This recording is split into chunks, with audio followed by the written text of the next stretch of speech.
राजस्थान पत्र का संपादकीय गति 100 शब्द प्रति मिनट। Be ready 3, 2, 1 start. लंबे इंतजार के बाद भारत में बच्चों के लिए टीकाकरण का रास्ता खुल गया है। स्टॉप। प्रधानमंत्री ने क्रिसमस पर राष्ट्र को संबोधित करते हुए घोषणा की कि 3 जनवरी से 15 से 18 साल तक के बच्चों को भी टीकाकरण अभियान में शामिल किया जाएगा। स्टॉप। बड़े दिन पर देश के लिए यह बड़ी राहत की खबर है। स्टॉप। इससे स्कूल कॉलेज जाने वाले बच्चों को सुरक्षा कवच मिलेगा और अभिभावकों की चिंता कम होगी। भारत समेत कई देशों में टीकाकरण का सिलसिला फ्रंटलाइन वर्कर्स के साथ शुरू हुआ था। अगले चरण में क्रमशः बुजुर्गों और गर्भवती महिलाओं को इसमें शामिल किया गया। बाद में टीकाकरण 18 साल से ऊपर के युवाओं के लिए खोला गया। पैरा। विशेषज्ञ लगातार चेतावनी दे रहे थे कि बच्चों में भले ही संक्रमण के गंभीर लक्षण नज़र न आएं, वे वायरस के संवाहक हैं के तौर पर उभर सकते हैं। कोरोना के ओमिक्रॉन वेरिएंट के आगमन के बाद बच्चों की सुरक्षा को लेकर चिंता बढ़ गई थी। दक्षिण अफ्रीका में जहां ओमिक्रॉन का पहला मामला सामने आया, 5 साल तक के बच्चे भी संक्रमण की चपेट में आ रहे हैं। खतरे को भांपते हुए दुनिया भर के विशेषज्ञ बच्चों को भी वैक्सीन लगाने पर जोर दे रहे हैं। पहले माना जा रहा था कि बच्चों में रोग प्रतिरोधक क्षमता ज़्यादा होती है, इसलिए वे वैक्सीन के बगैर कोरोना का मुकाबला कर सकते हैं। लेकिन ओमिक्रॉन जिस तरह बच्चों को भी चपेट में ले रहा है, वह खतरे की घंटी है। स्टॉप। विश्व स्वास्थ्य संगठन की मुख्य वैज्ञानिक सौम्या स्वामीनाथन भी चेतावनी दे चुकी हैं कि बगैर वैक्सीन वाले बच्चों में संक्रमण का उतना ही खतरा है जितना बड़ों को है। स्टॉप। कई देशों में बच्चों का टीकाकरण काफ़ी पहले शुरू हो चुका है। America, Britain, France, Spain, Denmark आदि में 11 साल से ऊपर के, जबकि चीन में 3 व क्यूबा में 2 साल के बच्चों को टीका लगाया जा रहा है। स्टॉप। पैरा। भारत सरकार के ड्रग कंट्रोलर जनरल ने भारत बायोटेक की कोवैक्सीन को बच्चों में इमरजेंसी इस्तेमाल की मंजूरी दी है। अगस्त में जायडस कैडिला के 3 डोज वाले टीके को 12 साल और इससे बड़े लोगों में इमरजेंसी इस्तेमाल की इजाज़त दी जा चुकी है। स्टॉप।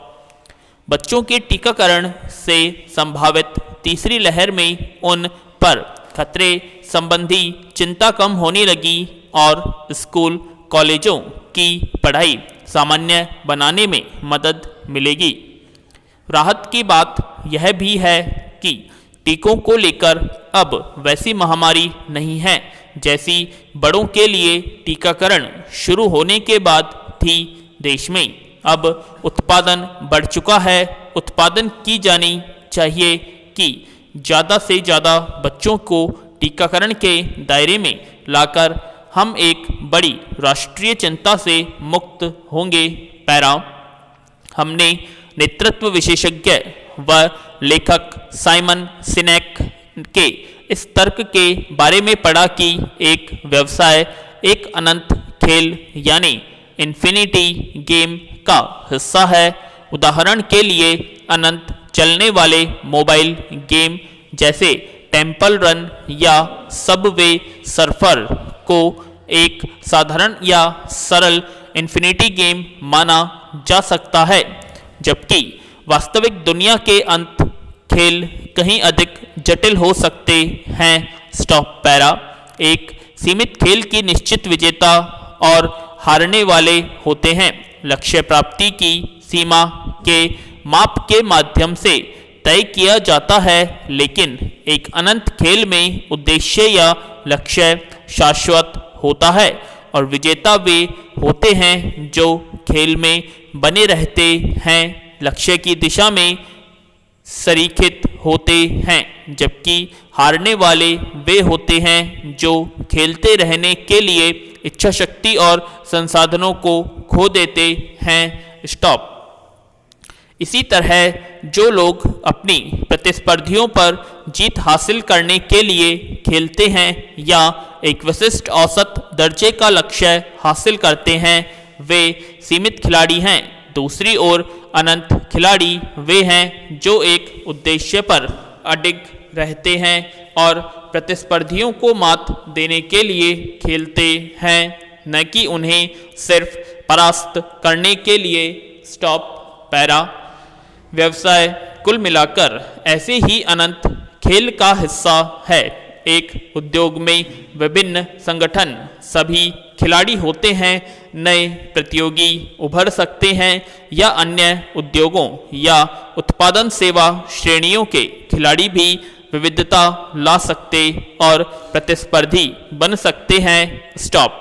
इस प्रकार व्यवसाय के इस अनंत खेल में ज्ञात व अज्ञात खिलाड़ी दोनों हैं। चूंकि कारोबारी माहौल अस्थिर, अप्रत्याशित और व्यवधानों से घिरा होता है, इसलिए जाहिर है कि नियमन भी बदलते रहते हैं।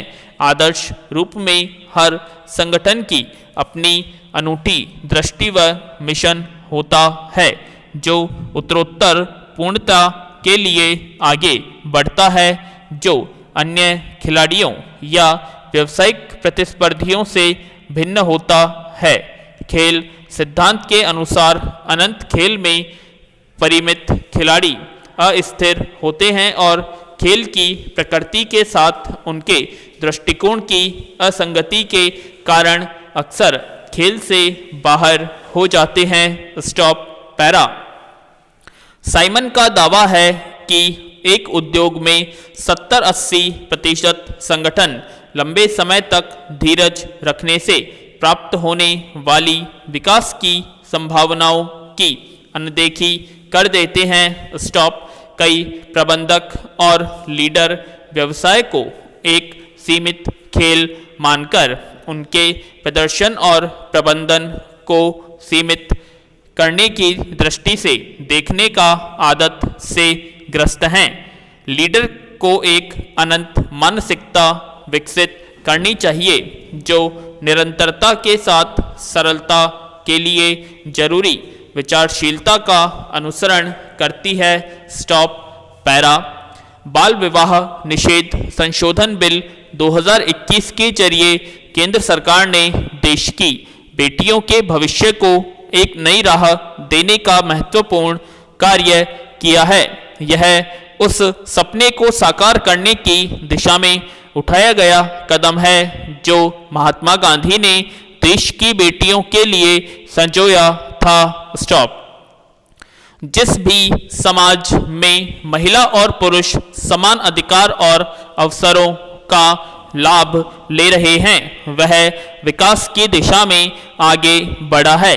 संविधान लिंग के आधार पर भेद नहीं करता, किंतु जब विवाह की बात आती है तो समानता का अधिकार प्रभावित होता है। महिलाओं के लिए भी विवाह की न्यूनतम उम्र 21 वर्ष करने संबंधी बिल अभी स्थायी समिति को भेज दिया गया है।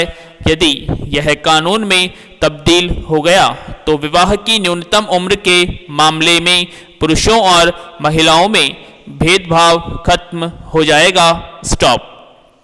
महिलाएं भी पुरुषों के समक्ष आ जाएंगी। कम उम्र में विवाह के कारण महिलाएं जिन अवसरों से वंचित रह जाती थी, वे समान अवसरों का लाभ लेकर पुरुषों की भांति समाज में विकास में अपना योगदान दे पाएंगी। स्टॉप। महात्मा गांधी ने कहा था कि यदि बाल विवाह जैसी कुरीतियां समाज में हैं तो वह स्वराज नहीं है। खासतौर पर लड़कियों के लिए स्वराज बिल्कुल नहीं है। स्टॉप। पैरा। इस विषय की महत्ता को समझते हुए केंद्र सरकार ने देश की स्वतंत्रता के करीब 75 वर्ष बाद लड़कियों को स्वराज देने की दिशा में महत्वपूर्ण कदम उठाया है। स्टॉप।